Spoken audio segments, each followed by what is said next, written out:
ముందు గ్రామ పంచాయతీ మహిళా కార్మికులు బతుకమ్మ ఆడుతూ నిరసన తెలిపారు. 3 నెలల నుంచి ప్రభుత్వం వేతనాలు చెల్లించడం లేదని నిరసనకు దిగారు. దసరా పండుగ సందర్భంగా ప్రభుత్వం నిత్యావసర సరుకులు ఇవ్వాలని, గ్రీన్ ఛానల్ ద్వారా కార్మికుల బ్యాంక్ అకౌంట్లలో వేతనాలు చెల్లించాలని కోరారు.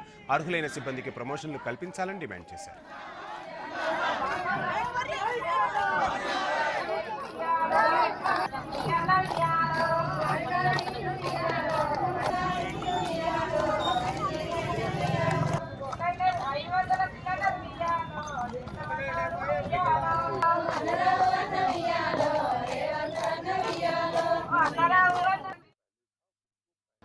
సంవత్సరాల కాంగ్రెస్ ప్రజాపాలనలో గ్రామ పంచాయతీ కార్మికులు ప్రతి నెల వేతనాలు అందుకున్నది లేదు.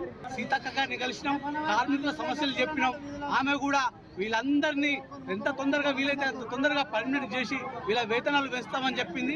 2018లో మేము సమ్మె చేసినప్పుడు మా జిల్లా పరిధిలోని ఎమ్మెల్యేలు మా టెంట్ల వద్దకు వచ్చి కాంగ్రెస్ ప్రభుత్వం అధికారంలోకి వస్తే గ్రామ పంచాయతీ కార్మికులకు 26,000 వేతనం ఇస్తాం, వీళ్ళందరినీ పర్మనెంట్ చేస్తాం, వీళ్ళ సమస్యలన్నీ పరిష్కరిస్తామని చెప్పడం జరిగింది. కానీ గత 2 ఏళ్ల కాంగ్రెస్ ప్రజాపాలన